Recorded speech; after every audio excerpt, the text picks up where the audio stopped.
इक्ष्वाकु वंश में यहां कह रहे हैं प्रभव प्रकट है।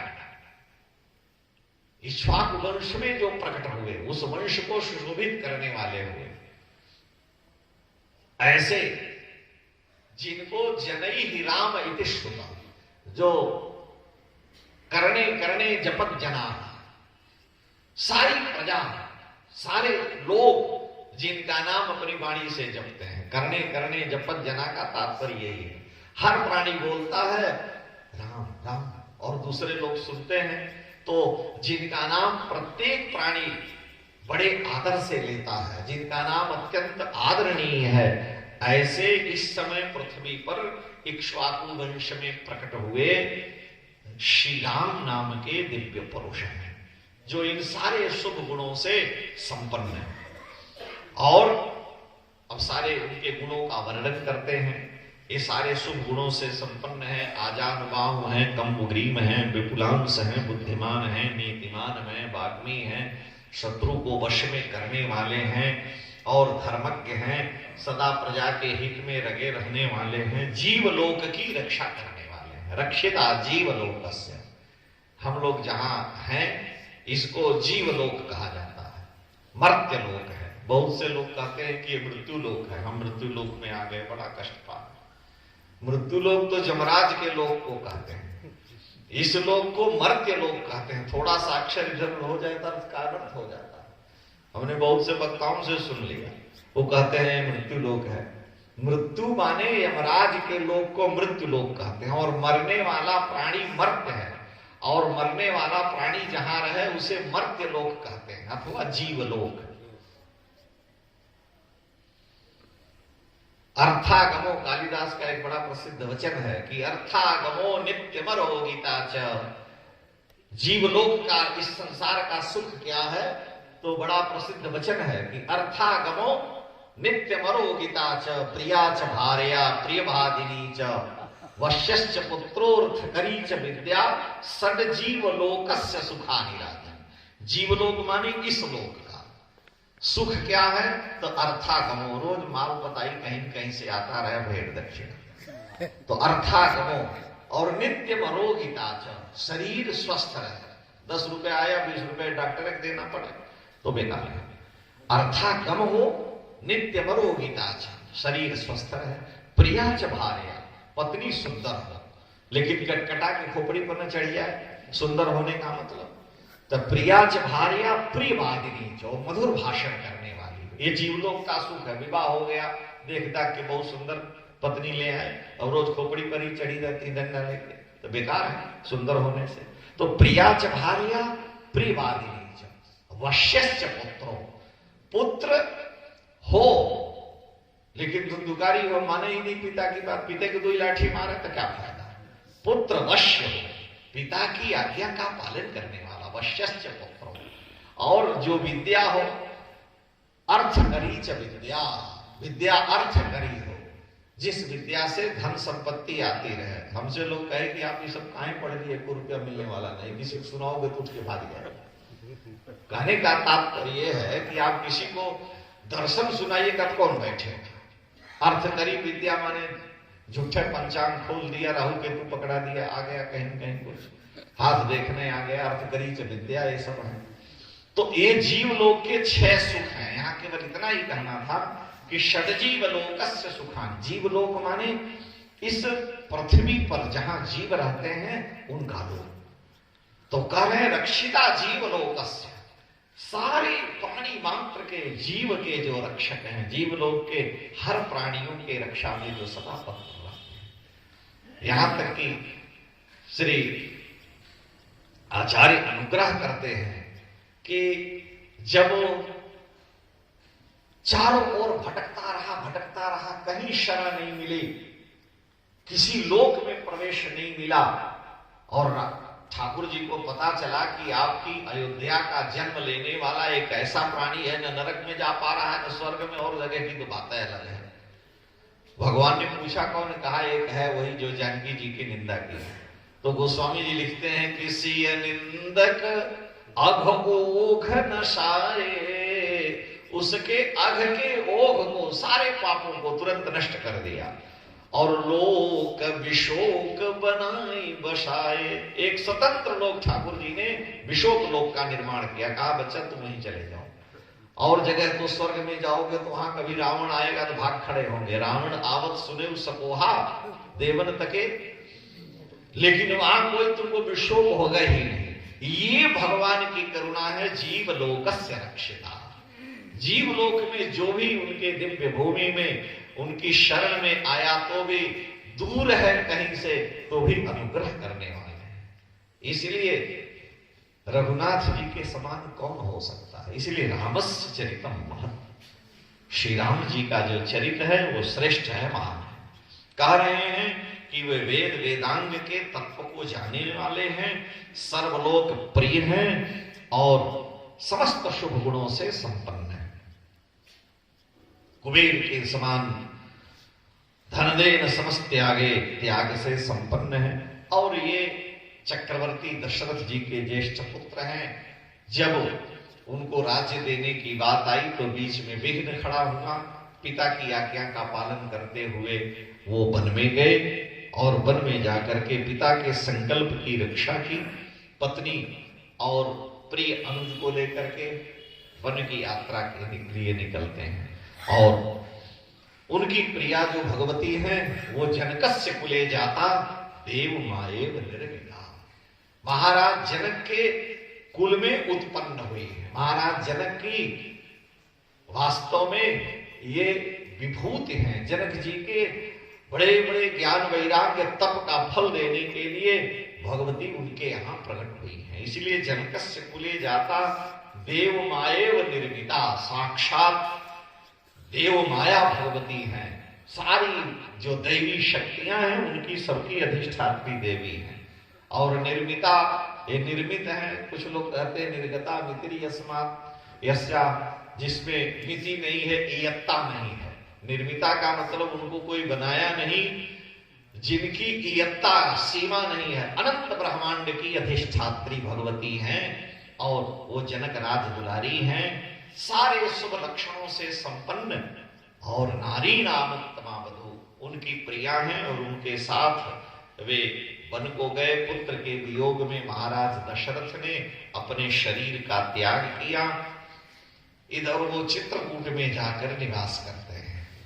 कालांतर में उनके अनुज भरत आए, पिता का संस्कार करके राज्य को छोड़ करके और भाई को लेने के लिए गए। लेकिन जिन्होंने अपने अनुज भरत पर अनुग्रह करके उन्हें अपने प्रतिनिधि स्वरूप श्री चरण पादुका जी को उन्हें प्रदान किया। पादुके चास्य राज्याय न्यासम दत्वा पुनः पुनः, यानी एक बार राम जी पादुका दिए, एक फिर दूसरी पादुका दिए, इसलिए पुनः पुनः। ये मेरी प्रथम प्रतिनिधि हैं, ये दूसरी प्रतिनिधि, यानी एक श्री किशोरी जी का प्रतिनिधित्व है, हमारा दोनों को ले लो। और नहीं तो पादुके दोनों पादुकाओं को तो एक ही बार कह देते, लेकिन पुनः पुनः कह रहे हैं। इसका तात्पर्य यही है कि दोनों, क्योंकि राज सिंहासन पर श्री सीताराम जी का अधिकार है और सीताराम जी का ही जुगल प्रिया के साथ ही पट्टाभिषेक का विधान है। इसलिए दोनों के लिए भरत जी ने कहा आपको नहीं लौटना है तो भगवती चलन, तो इसलिए दोनों के प्रतिनिधि रूप में अपनी चरण पादुका को दी। एक में किशोरी जी के जो चिन्ह हैं चरण ठाकुर जी के, आप लोग जानते हैं किस प्रकार से एक दूसरे से मेल खाते हैं। इसलिए पादुके चास्य राज्याय न्यासम दत्वा पुनः, राज्याय न्यासम, राज्य के न्यास के लिए, धरोहर की रक्षा के लिए ठाकुर जी ने पादुका को समर्पित किया और वो लेकर के अयोध्या में आए। नंदीग्राम में रहते हुए श्री भरत जी महाराज अयोध्या का शासन करते हैं और वहां से श्री रामभद्र दंडकारण्य में जा गए, जिन्होंने दंडकारण्य में जाकर के विराध आदि राक्षसों का संहार किया, सर्वंग पर कृपा की और वहीं पर आगे जाकर के देवी सीता का हरण होता है और जिन्होंने राक्षसों के वध का संकल्प किया, ऋषियों पर कृपा की है। शूर्पणखा ऋषियों पर कृपा की, सुग्रीव सबरी सुग्रीव आदिकों से मिले। ऐसे श्री राम जिन्होंने फिर वानरों की सहायता से लंका में प्रवेश करके रावण का समूल नाश किया और भगवती विदेह नंदिनी सीता को प्राप्त किया, वे श्री राम इस समय पृथ्वी पर सारे शुभ गुणों से संपन्न हैं। और हे महाराज, वास्तव में उन्होंने अयोध्या आकर के राज सिंहासन पर विराजमान होकर के त्रेता में सतयुग को प्रतिष्ठित कर दिया है। नित्यम प्रमुदिता सर्वे यथा कृत युगे तथा, त्रेता को सतयुग बना दिया। सतयुग में धर्म के 4 चरण रहते हैं, चारों चरणों से धर्म विद्यमान रहता है। त्रेता में एक चरण न्यून होता है, लेकिन उन्होंने त्रेता में धर्म को पूर्णतः प्रतिष्ठित करके सतयुग के रूप में उसको बनाया। अनेक अश्वमेध यज्ञ किया और राजवंश की स्थापना की। राजवंशान शतगुणान स्थापयिष्यति राघवम्, ऐसे राजवंश की स्थापना करके सूर्य वंश के दीप को उद्दीप्त करके 11,000 वर्षों तक शासन करके और वे अपने दिव्य लोक को प्राप्त किए। उनका यह दिव्य मंगल में जो चरित है, जो इसे पढ़ता है उसके पाप राशि का नाश होता है।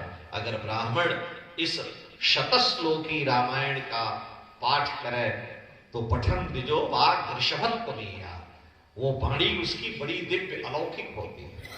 और क्षत्रिय यदि पारायण करता है तो भूमिपतित्वम ईया, क्षत्रिय पृथ्वी का स्वामी होता है। वणिक जन पुण्य फलत्वमीया, वणिक जनी को अपने व्यापार का, द्रव्य का, संपत्ति का लाभ होता है और शूद्र को महत्व की प्राप्ति होती है। ऐसा यह शतश्लोकी श्रीमद् रामायण महाकाव्य है। नारद जी ने श्री वाल्मीकि महर्षि को यह सुनाया।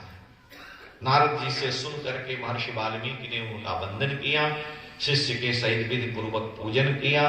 उनसे अनुमति लेकर के श्री नारद जी महाराज चले गए। महर्षि वाल्मीकि आश्रम में अपने विद्यमान हैं।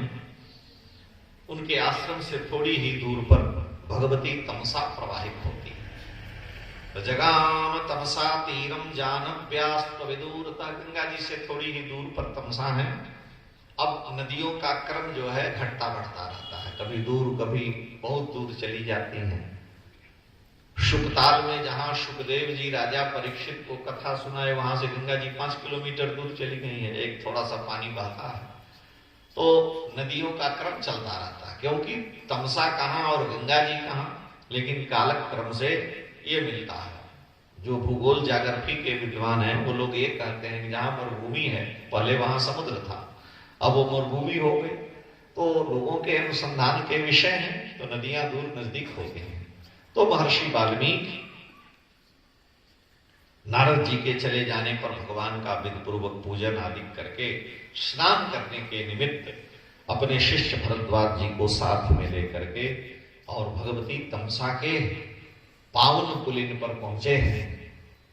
भगवती तमसा का तट कर्दम संपन्न है, इसलिए कहीं ऐसी जगह मिले जहां बड़ी सहजता से स्नान किया जा सके, तो अकर्दमम इदम तीर्थम भरद्वाज निशामय। उन्होंने कहा, हे भरद्वाज, देखो ये तट जो है, ये पवित्र स्थल, ये कर्दम कीचड़ से रहित है, यहाँ पैर धंसेगा नहीं, भूमि सूखी है, यहाँ भगवती तमसा में हम लोग स्नान करें। मेरे गुरुदेव भगवान कहते थे कि पहले हम अपने स्वयं तपसी जी की छावनी के आगे सरजू मंदिर पर ही सरजू जी बहती थी, वहीं स्नान करते थे। अब कहां, वहां से तो 2 किलोमीटर आगे चली गई है लगभग। तात्पर्य कहने का कि इसीलिए वहां सरजू मंदिर बना हुआ है। जानकी घाट आदि के नीचे भगवती सरजू बहती थी। कालक्रम से प्रवाह नदियों का इधर उधर होता रहता है। तो तमसा भगवती के तट पर गए और वहां भरद्वाज जी के साथ विचरण कर रहे हैं।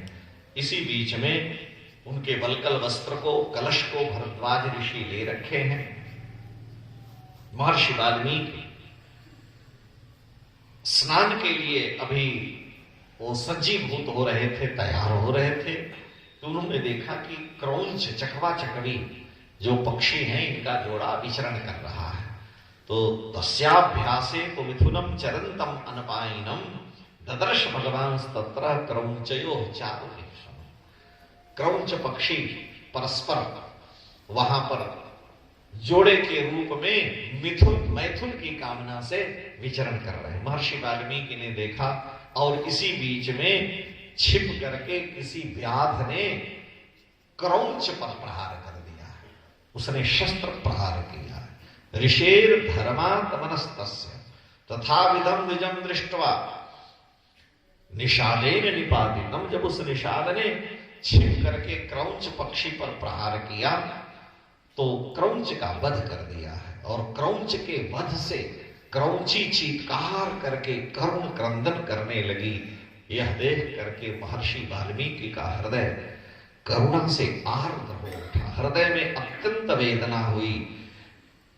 देखिए, जो साधु हृदय है, जिनका हृदय पावन है, उनके अंतःकरण में एक मच्छर के मारने पर भी पीड़ा होती है। और जिनका हृदय उतना पावन नहीं है, वो एक भी जीव की हिंसा, कितनी भी जीवों की हिंसा हो, हृदय पर कोई प्रभाव नहीं पड़ता। हमने अपनी आंखों से देखा है, मच्छर काट रहे हैं तो चूंकि उस समय बड़ी दिक्कतें थी, आज के 30-35 बरस पहले श्री महाराज जी तो क्या करते थे, पंखा और बटनियां बंद कर दें कि पंखा चलाएंगे तो बिजली बिल ज्यादा आएगा। हम अपने आंख की देखी बात बता रहे हैं। तब जब पंखा बंद हो जाए तो मच्छर काटने लगे तो गमछा लेकर के और मच्छरों को उड़ा दें। हम लोग तो मार देते रहे, लेकिन उड़ा दें। तो महाराज जी कहे कि देखो, ये अज्ञानी मूढ़ जीव है और इसका तो काम है कि मनुष्य का रक्त चूसना, काटना, और हमारा भी काम वही हो तो हम भी मच्छर कोटि के हैं। तो हमारा धर्म है कि हम उस जीव के आहार से उसको वंचित न करें, लेकिन अपने शरीर भाई की रक्षा करें। तो उड़ा दिया, ठीक है, गमछा चलाए, दब के मर गया, हमको दोष नहीं लगा। लेकिन जानबूझ करके अगर मारते हैं तो ये दोष बनता है, इसलिए गमछा से अपना उड़ा दिए, नहीं तो पंखा चला दिया तो बिजली का बिल अधिक आएगा, इसलिए पंखा नहीं चलाना तो गमछा से उड़ाना। यानी किसी भी जीव की मां हिंसा सर्वभूतानि। ये बौद्ध भगवान बुद्ध का जो आगमन हुआ उसकी एक विशेषता है। भगवान बुद्ध के आगमन का कारण था, उस समय के जो ब्राह्मण लोग थे ये भारी संख्या में हिंसक यज्ञ करने लगे। यज्ञों में यद्यपि लिखा है कि याज्ञ की हिंसा हिंसा न भवति, यज्ञ की हिंसा हिंसा नहीं कही जाती है, क्योंकि वर्णन आता है यज्ञ में जिस पशु को यज्ञ के लिए निवेदित किया जाता है, जिस पशु का यज्ञ में प्रयोग होता है, वो पशु शरीर से मुक्त होकर के तुरंत स्वर्ग हो जाता है, ऐसा वर्णन है। और इसीलिए उसी समर्थ ऋषि को, उसी समर्थ आचार्य को यज्ञ में विधान, इस बलि का विधान करना चाहिए जिसमें यह सामर्थ्य हो कि उस पशु को पशु शरीर से मुक्त करके और स्वर्ग की प्राप्ति करा दे। और सारे लोग ऐसा करा नहीं सकते, इसलिए अधिकार सबको नहीं है।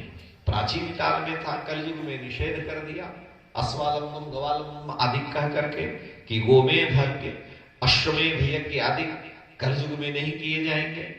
तो हिंसा किसी भी जीव की है। भगवान बुद्ध आए, इस यज्ञ की हिंसा में लोगों के जो है उस समय जिह्वा लौलुप्य को कारण माना कि जीव के लोभ में मनुष्य जीवों की हिंसा करता और यज्ञ का प्रसाद मान करके उसे लोग पा लेते। उन्होंने वेदों का खंडन करना शुरू किया, जिससे वेदों को प्रमाण रूप में दे करके और यज्ञ करता लोग प्रसाद के रूप में उसे सेवन करते थे। बाद में लोग सावधान होने लगे सारे लोग। तो भगवान बुद्ध ने तो यही सिद्धांत दिया कि किसी भी प्राणी की हिंसा नहीं होनी चाहिए। मां हिंसा सर्वभूतानि, अहिंसा परमो धर्म, यह कहा।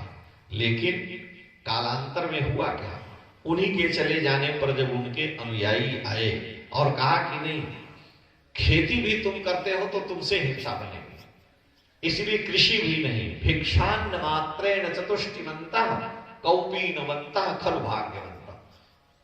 भगवान शंकराचार्य कहते हैं कि भिक्षा का अन्न सबसे पवित्र है, इसलिए साधक को भिक्षान्न मात्रेण च तुष्टिमन्तः, भिक्षा के अन्न से संतुष्ट रहे, अत्यंत पावन है। ऐसे जो कौपीनधारी महात्मा हैं वो कौपीनवन्तः खलु भाग्यवन्तः, वो परम भाग्यशाली है। तो भिक्षा का अन्न अत्यंत शुद्ध है। और जब गृहस्थ खेती करता है और हम साधु घर छोड़ के हम वो खेती करने लगे, बाजार से खरीद के लिए गेहूं की फसल है, दुनिया भर के जहर डाल दिए, सब जीव कीड़े मर गए, और उसके बाद हम माला फेरे उस गेहूं को खा के, तो मन कैसे शुद्ध होगा? क्योंकि हजारों जीवों की हिंसा से वो अन्न हमें मिला है।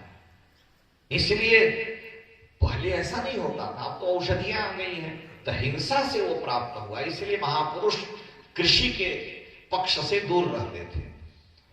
और भिक्षा का अन्न है, गृहस्थ ने अपना अतिरिक्त जो था उसे भिक्षा के रूप में दे दिया। भगवान रामानंदाचार्य अपने सिद्धांत पटल में कहते हैं कि 5 भर भिक्षा लाओ चिताए, अपनी कहना और किन सुनना, सूख साख लक्कड़ होई रहना। ये सिद्धांत में संतों को बतलाते हैं। तो भिक्षा का जो अन्न है अत्यंत पावन है, शुद्ध है। तो भिक्षा के अन्न में शुद्धता है, तो उन्होंने कह दिया। तो जितने उनके श्रवण थे महात्मा बुद्ध के, वो भिक्षा करने लगे। और भगवान बुद्ध तो निर्वाण पद को प्राप्त कर लिए। कालांतर में जो सेवक थे वो भिक्षा लेकर के आते, गुरुदेव को निवेदित करते, और जो मिलता उसी से शरीर का निर्वाह हो जाता। एक दिन की बात है, एक जो श्रवण था वो भिक्षा करने गया, ऊपर आकाश से चील मांस का टुकड़ा लिए हुए उड़ रहा था। उस पर बहुत से चीलों ने आक्रमण कर दिया। पक्षियों ने अपना प्राण बचाने के लिए मांस के टुकड़े को छोड़ दिया, और छोड़ तो दिया, लेकिन वो मांस का टुकड़ा भिक्षा के लिए हाथ फैलाया था उसके झोली में ही आ गया। अब वो आ गया तो ले लिया उसने, ले करके गया और जा करके निवेदन किया, भंते आज मुझे भिक्षा प्रसाद में मिली है, ये भिक्षा। अरे उसने कहा तुमने हिंसा तो नहीं की? कहा नहीं। कहा तो इस प्रकार से प्रसाद में अगर मिल गई तो कोई दोष नहीं, तुम इसे खा लो। अब यहीं से विकार आने लगा।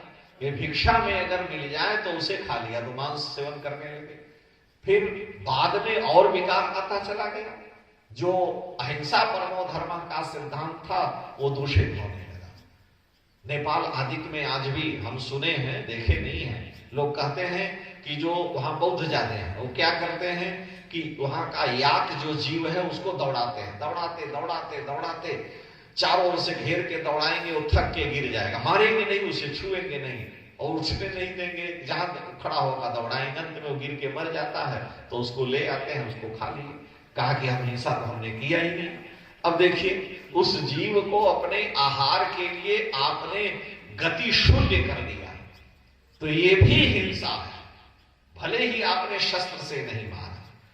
तो किसी भी प्रकार की जो हिंसा हो, ब्रह्मचर्य का पालन केवल इंद्रिय का ही संयम नहीं है कि जन्नेन्द्रिय का संयम हो, वाणी का भी संयम हो, नेत्र का भी संयम हो, श्रवणेन्द्रिय का भी संयम हो, कि वैषयिक विषयों को जो अंतःकरण को दूषित करने वाले विषय है उनको श्रवण न करें, उनको देखें नहीं, सुने नहीं। ये सारे ब्रह्मचर्य के उसमें 8 प्रकार का मैथुन कहा गया है ब्रह्मचारी के लिए, इनसे बचना चाहिए। तो उसी तरह से हिंसा वो नहीं किए, लेकिन फिर हिंसा बढ़ने लगी, तो ये बड़ा भारी दोष है। तात्पर्य कहने का यह है कि किसी भी प्राणी की अगर आप हिंसा में कारण बनते हैं तो भी आपको दोष लगता है। इसलिए भिक्षा का जो अन्न है अत्यंत पावन है। तो महर्षि वाल्मीकि ने देखा कि ये क्रौंच पक्षी के जोड़े, जबकि व्याध का धर्म है शिकार करके अपनी जीविका का निर्वाह करना, लेकिन किसी भी जीव की हिंसा करना ये दोष है, उसने वध कर दिया। क्रौंची करुण क्रंदन चीत्कार करके रुदन करने लगी। तो निशाम्य रुदतीं क्रौंचिं इदं वचनम अब्रवीत्। महर्षि वाल्मीकि का हृदय करुणा से आर्द्र उठा, हृदय में बड़ी वेदना हुई कि देखो यह पक्षी कैसा करुण क्रंदन कर रही है, और उनकी वाणी से यह शब्द प्रकट हो गया। जो शोक था वह श्लोक के रूप में प्रकट हो गया और बोल पड़े, मा निषाद प्रतिष्ठां त्वं अगमः शाश्वती समाह यत क्रौंच मिथुनादेकं अवधि काम मोहितम। महर्षि वाल्मीकि कह रहे हैं कि अरे निषाद व्याध, तुम्हें लंबे काल तक प्रतिष्ठा, कल्याण, शुभ, मंगल की प्राप्ति न हो। शाश्वती समा, अनेक वर्षों तक तुम्हें कल्याण मंगल की प्राप्ति न हो। मां निषाद प्रतिष्ठां त्वं अगम, त्वं मां अगम प्रतिष्ठा शाश्वती समा। दोष क्या है कि क्रौंच मिथुनात् एकम, इस चकवा चकवी के जोड़े में से जो काम मोहितम थे, जो वंश वृद्धि की कामना के लिए, मैथुन के लिए लालायित थे, तुमने अवधि एक का वध कर दिया है, इसलिए तुमने उचित नहीं किया। तो महर्षि की वाणी से अंतःकरण जब अत्यंत द्रवीभूत हुआ तो करुणा के कारण यह श्लोक शाप रूप में आ गया कि तुम्हारा वर्षों तक कल्याण न हो। और जब इस प्रकार के उनकी वाणी से यह शब्द निकला तो महर्षि तुरंत इस शब्द को सुनकर के अंतर्मुखी वृत्ति वाले हो गए और बभूव हृदय क्षता, ऐसा मेरी वाणी से क्यों निकल गया। शोकार्ते नास्य शकुने किमिदं व्याहृतं मया, शोक के कारण से, पक्षी के करुण क्रंदन चीतकार से अत्यंत चिंतित द्रवीभूत हृदय वाला मैं क्या कह बैठा। मेरी वाणी से यह नहीं चाहते हुए भी श्लोक शापात्मक कैसे आ गया। यहां पर आचार्य अनुग्रह करते हैं कि शोकार्ते नास्य शकुने किमिदं व्याहृतं मया, लेकिन चिंतयन् समाप्राज्ञ चकार मतिमान मतिम। महाप्राज्ञ है महर्षि वाल्मीकि, उस परमात्मा अनंत नारायण में सदा जिनकी बुद्धि लगी रहने वाली है, ऐसे महर्षि चिंतन करने लगे कि आखिर में ऐसा कैसे हो गया, मेरी वाणी से यह शब्द कैसे निकल गया। मैं चाहता नहीं था, मैं किसी को शाप क्यों दूं, लेकिन अब वो चिंता उनके हृदय में घर कर गई कि हमको शाप देने की क्या जरूरत है। हाँ, हृदय में वेदना तो हुई, शोक हुआ, पीड़ा हुई, लेकिन शोक शाप के रूप में क्यों आ गया, इससे हमारी तपस्या नष्ट हो गई। विश्वामित्र जी का चरित्र जो आता है आगे आप देखेंगे कि कहीं शाप दे देते हैं, कहीं क्रोध कर देते हैं, जिससे उनकी तपस्या नष्ट हो जाती है। तो हमारी जिस वाणी पर भगवती सरस्वती हैं, जो जिह्वा के अग्रभाग में विद्यमान है, जो जिह्वा पर नर्तन करने वाली वाग् देवता भगवती हैं, अगर हम अकारण कोई शब्द प्रयोग करते हैं तो ये वाग् देवता का अपराध बनता है। इसलिए हमारे यहाँ भाषा में लोग कहते हैं कि वाणी एक अमोल है, जो कोई बोले जान, हृदय तराजू तौल के तब मुख बाहर। वाणी अमोल है, यह एक बहुमूल्य रत्न है, ये हमारी जिह्वा की शोभा है। कंठ नाभिधेय समुद्भूत जो शब्द है, कंठ तालवाभिघात के रूप में वो जिह्वा से नर्तन करता हुआ प्रकट होता है, तो भगवती सरस्वती का अनुग्रह है। और उस शब्द से किसी के हृदय में अगर पीड़ा हो गई, उस शब्द से किसी को अगर अत्यंत कष्ट हुआ, तो निश्चित ही हमने वाग् देवता का भी अपराध किया है। इसलिए महर्षि को ये चिंता सताने लगी। चिंतयन् स महाप्राज्ञ चकार मतिमान मतिम शिष्यम चैवाम ब्रवीत वाक्यम। और उन्होंने कहा, जो मेरी वाणी से शब्द निकला, ये तो पाद अक्षर सबसे संपन्न है, बीना पर गाने लायक है। इसमें 8 एक पाद में अक्षर हैं और ये विशुद्ध शोक श्लोक के रूप में है, जिसको बड़े सुंदर ढंग से गाया जा सकता। अब हमारे जैसे लोग बेसुरा है, न कोई गाने का तरीका है न बजाने का तरीका है, लेकिन इसी को जो गायक लोग हैं वो बड़े सुंदर ढंग से। हम मुंबई एक विवाह सज्जन के गए थे, तो वहां हमने देखा दक्षिण भारत के पंडित करा रहे थे विवाह, तो वेद मंत्रों का वो ऐसा उच्चारण कर रहे थे, हमने कभी ऐसा सुना ही नहीं। वो वेद मंत्रों का उच्चारण और विशुद्ध स्वर, संगीत की लहरियां वहां जो है छिटक रही थी, और स्वर के साथ वो वेद मंत्रों का पाठ कर रहे थे। किसी विशिष्ट का विवाह था, श्री भगवत धाम वासी पंजाबी भगवान की शिष्या की पुत्र का विवाह था, तो उसमें दास गया था। तो वो पंडित जी इतना विशुद्ध दक्षिण परंपरा के थे, लेकिन स्वर सहित वेद मंत्रों का गान कर रहे थे। हमारे यहाँ तुलसीदास जी सुने हैं तो सीधे कह देते हैं कि जो है दादुर धुर चौदिशा सुहाई, वेद पढ़े जनवट समझाई। तो मेघर कितना स्वरज्ञ होता है, आप जाने उस तरह से पंडित जी लोग वेद पढ़ते हैं, लेकिन वो वही वेद मंत्र ऐसे स्वर से बोल रहे थे कि हृदय को अत्यंत सुख मिल रहा था हम लोगों जैसे लोगों को। तो जो स्वर के ज्ञाता होंगे उनको कितना सुख मिलता होगा। तो ये भगवती सरस्वती स्वर की अधिष्ठात्री देवी हैं, इसको पाद अक्षर से यह संबद्ध है, बड़े सुंदर ढंग से वीणा पर गाया जा सकता है। ऐसी दशा में ये आखिर में हुआ क्या? लेकिन शोकार्तस्य प्रवृत्तों में श्लोको भवतु नान्यथा।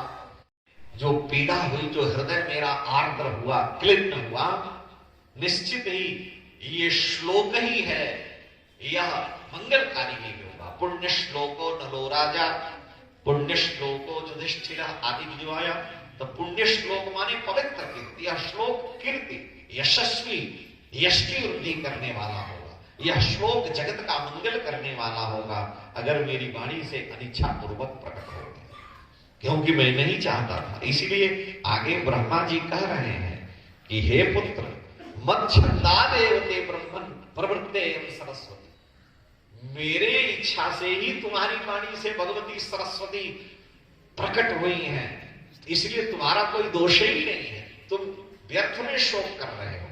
मत छंदाद एव, मेरी ही इच्छा से, मेरे संकल्प से ही प्रवृत्तेयम सरस्वती, श्लोक के रूप में साक्षात भगवती सरस्वती तेरी वाणी से, तेरी जिह्वा से प्रकट हुई है। इसलिए तुम्हें चिंता करने की जरूरत नहीं। वाल्मीकि जी स्नान किए, कलश लेकर के भरद्वाज जी आए, चेला सुन लिया, तो भरद्वाज जी भी वही श्लोक गुनगुनाने लगे। अब आज के जैसे है नहीं, गुरु जी 10 डंडा मारे तो एको श्लोक न याद हो, परेशान हो जाए।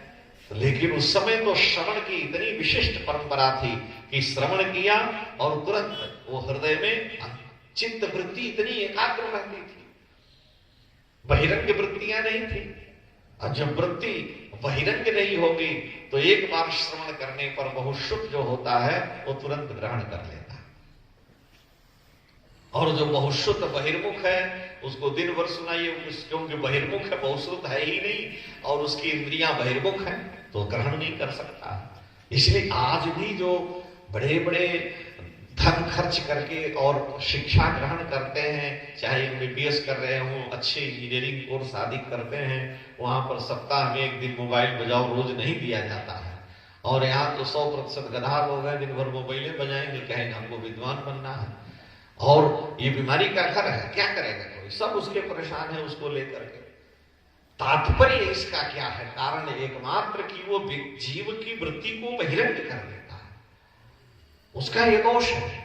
और ये हमने पाश्चात्य अंधानुकरण कर लिया, अब उसके बिना ऐसा जीवन का अंग बन गया कि रह ही नहीं सकते हैं। सरकार भी कही नहीं मोबाइल है तो आपको ये नहीं मिलेगा, वो नहीं मिलेगा, छूटे नहीं मिलेगी, ये सबसे बड़ी विशेषता। तो ये बहिरंगता का कारण है। इसलिए जो महापुरुष रहे, आज भी बहुत से ऐसे तेज तपह पूत ऋषि हैं, महापुरुष हैं, जो इसको विशेष महत्व नहीं देते। तो भरद्वाज जी श्रवण करके ग्रहण कर लिए, जब आए तो सारे शिष्य उसी का बार बार गुणगान करने लगे और गुनगुनाने लगे। वह श्लोक सबके वाणी से, सभी के मुखारविंद से जब निकलने लगा, महर्षि वाल्मीकि अपने आसन पर आकर बैठे और वही चिंतन होने लगा कि मेरी वाणी से यह शोक श्लोक के रूप में कैसे आ गया। इसी बीच में आज गाम ततो ब्रह्मा लोक करता स्वयं प्रभु, सारे जगत के कर्ता धर्ता विधाता भगवान ब्रह्मदेव, इसी बीच में चतुर्मुख ब्रह्मा वहां प्रकट हो गए। मुनि श्री वाल्मीकि जी ने ब्रह्मा जी को देखा है। वाल्मीकि महर्षि तुरंत उठ करके खड़े हुए। तुलसीदास जी के लिए लिखा है, जो महापुरुष लोग कहते हैं कि राम जी आए, तुलसीदास जी चंदन लगा रहे थे, घिस रहे थे कि बाद में लगाएंगे ठाकुर जी का पूजा उजा, तब तक ठाकुर जी आ गए दोनों भाई और कहे बाबा जरा चंदन हमको दे दो। तो चंदन दिए, जब नजर पड़ी तो हृदय में भाव आ गया कि ये तो मेरे राघव हैं। फिर नहीं वो यहाँ कहाँ आएंगे, चित्रकूट तो त्रेता में थे। अब भाव बदलने का हनुमान जी कहे बेवकूफी मत करो, जल्दी से चित्रकूट के घाट पर भई संतन की भीड़, तुलसीदास चंदन घिसे तिलक। तात्पर्य यहाँ कहने का क्या था कि ठाकुर जी सामने खड़े हैं तो भी इतना बड़ा साधक ऋषि भूल कर सकता है, पहचानने में विलंब हो सकता है, लेकिन गुरु मेहरबान तो हाँ चेला हनुमान जी बैठे हैं और उन्होंने सावधान कर दिया। इससे तुलसीदास जी में जीवत्व का परिचय मिलता है कि ये जीव कोटि में है, अभी ऋषि कोटि में नहीं आए हैं। लेकिन ब्रह्मा जी जब आते हैं महर्षि वाल्मीकि पहचान लेते हैं, नारद जी जब आते हैं तुरंत पहचान लेते हैं ये ऋषि हैं, ये प्रचेता के वंश में उत्पन्न है। जो दिव्य पुरुष हैं उनको दिव्य आत्माओं का साक्षात्कार हो जाता है। हम लोगों के आगे ब्रह्मा जी आए तो हम सोचेंगे तो खड़िया पलटन साधु भगाओ इसको, लेकिन अब वो नेत्र में जब तक दिव्यता नहीं आएगी, क्योंकि जानकी जी इंद्र से कहती हैं कि मैं कैसे पहचानूं, कैसे मानूं कि आप स्वर्ग के देवता इंद्र हैं। इंद्र आकाश में खड़े हो गए, आकाश में खड़े हैं और उनकी पलकें नहीं गिर रही हैं, भूमि का स्पर्श नहीं कर रहे हैं। तो भगवती विदेहजा को विश्वास हो गया कि नहीं ये साक्षात इंद्र है, क्योंकि देवता भूमि का स्पर्श नहीं करते, उनकी पलकें नहीं गिरती हैं। तो दैवी शक्ति संपन्न प्राणी को पहचानना बड़ा कठिन है, और जिसने जान लिया वो जो है जान लेने के बाद फिर उसके लिए कोई शेष ही नहीं रह जाता है। जय जाने जग जाई हेराई, जान लेने के बाद उस प्रियतम को प्राप्त कर लेने के बाद ये जगत खो जाता है, सब बेकार लगने लगता है, मकान मठ मंदिर ईटा पत्थर चेला चाटी, क्योंकि अब उसी जिसको पा लिया है जान लिया उसी मस्ती में खोया है और वो अपना आनंद ले रहा है, चर्चा चल रही है। सामान्य प्राणी उसको नहीं समझ पाता है, क्योंकि घायल की गति घायल जान है, वही समझता है जो विरही है, जिसने उसका अनुभव किया है। बांझ के जान प्रसव के पीला। तो महर्षि ने जान लिया, आज नाम ततो ब्रह्मा, ब्रह्मा जी महाराज आए लोक करता। तो श्री वाल्मीकि महर्षि उठ करके खड़े हो गए कि ये साक्षात ब्रह्मलोक के अधिष्ठाता देवता भगवान ब्रह्मदेव हैं। क्यों कि वाल्मीकि ऋषि कल्प है, ये प्रचेता के वंश में उत्पन्न है। गोस्वामी तुलसी जैसा तपस्वी भूल जाता है, हनुमान जी को सावधान करना पड़ता है अगर एक कथा यथार्थ रूप में हम लोग जानते हैं मानते हैं तो महर्षि वाल्मीकि से ऐसा नहीं होता। यानी वो स्वयं में ऋषि कल्प है, मंत्र का साक्षात्कार करने वाले हैं। उनके आगे दिव्य विभूतियां प्रकट होकर के अपने स्वरूप का ज्ञान कराती हैं। वाल्मीकि जी हाथ जोड़े खड़े हैं, ब्रह्मा जी को आसन दिया, वो विराजमान हो गए। ब्रह्मा जी महाराज विराजमान हो गए। प्रांजलि प्रयतो भूत्वा तस्थौ परम विस्मय। एक तो इनको आश्चर्य यही हो रहा था कि मेरी वाणी से क्या निकल पड़ा शब्द, और दूसरा आश्चर्य हुआ कि आज हमें जगत पितामह श्री ब्रह्मा जी महाराज का दर्शन है, जो मेरे बाप के भी बाप हैं। प्रचेता के वंश में मैं उत्पन्न हूं और प्रचेता वरुण के भी ये पूर्वज हैं। आज बड़ी हम पर कृपा हुई है। प्रणम्य विधिवत चैनम पृष्ठवा चैव निरामयम, साष्टांग प्रणिपात किया है, पाद्यर्घ मधुपर्क समर्पित किया है। और महर्षि वाल्मीकि आदेश की प्रतीक्षा में हाथ जोड़े खड़े हैं।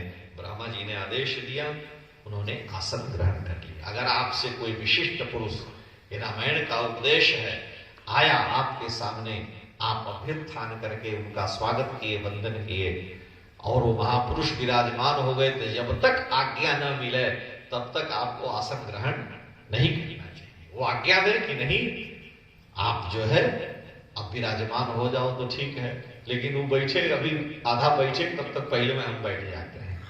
ये कि हम आदर तो आपका कर दिए, लेकिन पूरी कुर्सी आप ना घेर में, आधा हम ही अपने घेर के बैठे। ये शिष्टता, सभ्यता हमारी सनातन परंपरा का नहीं। ब्रह्मा जी महाराज ने भगवान का पूजन किया, ब्रह्मा जी का पूजन किया, वाल्मीकि जी ने बैठ गए, और हृदय में इनके उधेड़ बुन तो थी ही।